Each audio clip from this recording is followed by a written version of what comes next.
নমস্কার সবাইকে, আশা করি আপনারা সকলেই খুব ভালো আছেন। নতুন বছর আপনাদের সকলের খুব ভালো কাটুক। জায়গাটি দুর্গাপুরের মুচিপাড়া।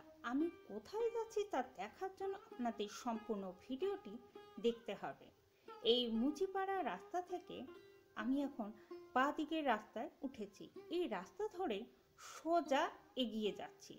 এই সোজা বেশ খানিকটা যাওয়ার পরে আমি ডান দিকে বাঁক নিয়েছি। ডান দিকে বাঁক নেওয়ার পরে এই রকম রাস্তায় এসে পৌঁছেছি। মুচিপাড়া থেকে মাত্র 4 কিলোমিটারের মধ্যে আড়াআড়েশ্বর শিব মন্দির। বড় বড় গাছের গোড়াকে বেশ সুন্দরভাবে সিমেন্ট দিয়ে বাঁধানো হয়েছে, যাতে এখানে যেসব মানুষজন আসবেন তারা যেন বেশ সুন্দরভাবে বসতে পারেন। বেশ সুন্দর আড়েশ্বর শিব মন্দিরের বাইরের পরিবেশটা। আর মন্দির খোলা থাকে সকাল 10:30টা থেকে দুপুর 1:30টা পর্যন্ত। যদি আপনারা পুজো দিতে চান তাহলে এই সময়ের ভেতরেই আসবেন। মন্দিরের ভেতর প্রবেশ করার আগে চামড়ার বেল্ট, জুতো, মোজা খুলে তবেই মন্দিরের ভেতরে প্রবেশ করতে হবে। এটি এই মন্দিরের নিয়ম। আড়েশ্বর শিব মন্দিরটি পশ্চিম বর্ধমান জেলার কাকসা থানার অন্তর্গত আড়া গ্রামে। চলুন এবারে মন্দিরের ভেতরে যাওয়া যাক। আড়েশ্বর শিব মন্দিরটি ভারত সরকারের পুরাতত্ত্ব বিভাগ কর্তৃক সংরক্ষিত। দ্বাদশ শতকের প্রাচীন এই আড়েশ্বর শিব মন্দিরটি। এই মন্দিরটি নির্মাণ নিয়ে মতান্তর আছে। অনেকের মতে সেন বংশের রাজা বল্লাল সেন দ্বাদশ শতকে মন্দিরটি নির্মাণ করেছিলেন। তিনি ছিলেন রাঢ় দেশের অধিপতি। তিনি জটিল রোগে আক্রান্ত হন। অসুস্থ অবস্থায় রাজা একদিন স্বপ্নাদেশ পান। মহাদেব আদেশ দেন, আমি রাঢ় জঙ্গলে আছি। তুমি যদি আরোগ্য সপ্তমীতে আমাকে পূজা পাঠ করো, স্নান জল পান করো, তাহলে তুমি আরোগ্য লাভ করবে। এই স্বপ্নাদেশ পাবার পর রাজা বল্লাল সেন বহু লোককে দিয়ে জঙ্গল কাটার অনুমতি দেন, কিন্তু জঙ্গল কাটার পর সেখানে কোনো শিবলিঙ্গ পাওয়া যায়নি। শেষে মাটি খুঁড়ে শিবলিঙ্গ পান। মন্দিরটি বেলে ও মাকড়া পাথর দিয়ে তৈরি। কথিত আছে এই মন্দিরটি 3 দিনের মাথায় নির্মাণ হয়।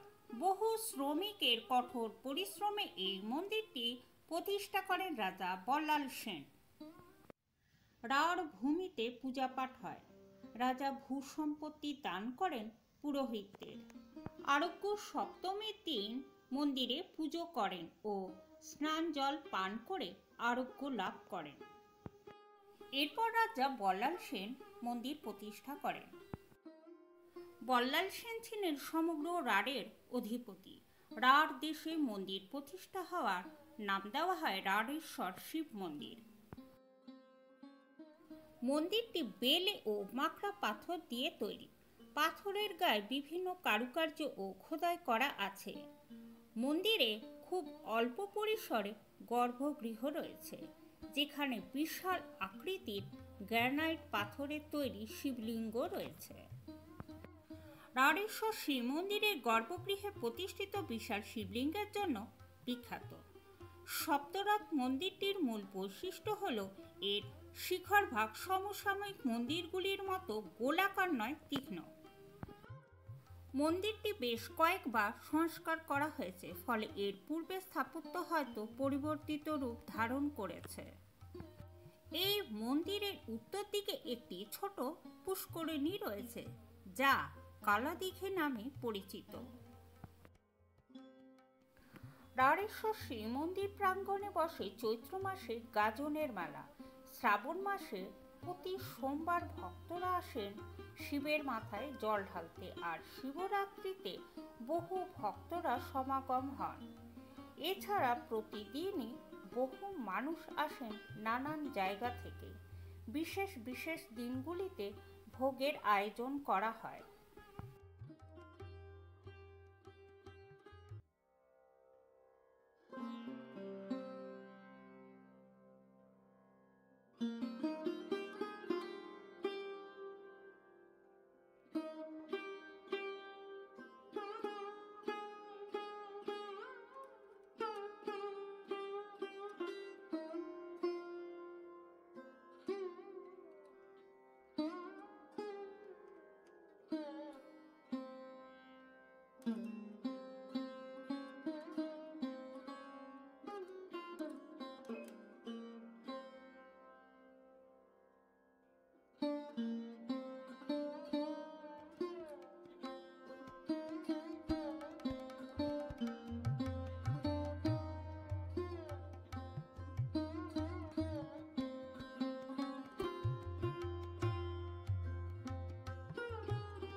সন্ধে হয়ে গেছে, এসেছিলাম আলো থাকতে। রাঢ়েশ্বরী মন্দিরে এসে ভীষণ ভালো লাগলো। আজকের দিনটা খুব সুন্দরভাবে কাটলো।